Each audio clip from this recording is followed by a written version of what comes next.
Reeza पैसे तकड़ा थी भाई पता है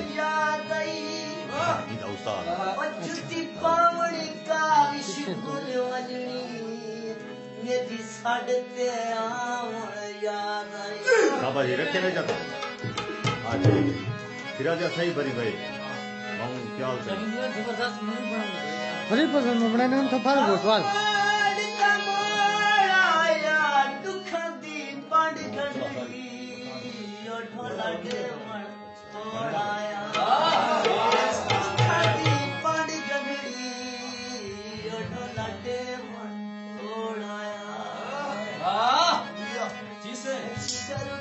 बड़ी जास कर गई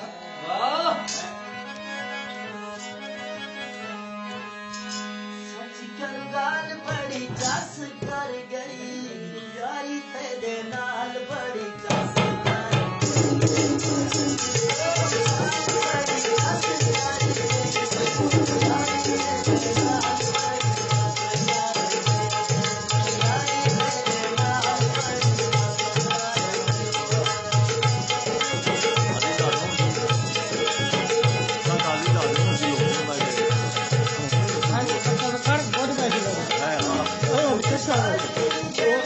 पानी नहीं था पक्षी गला पे छोड़ आया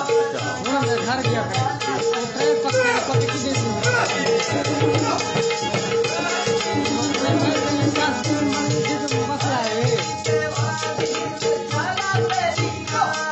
मैं तो देखो पानी ना बना मैं तो पानी ना बड़े पके की काट के आ गया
Thank you.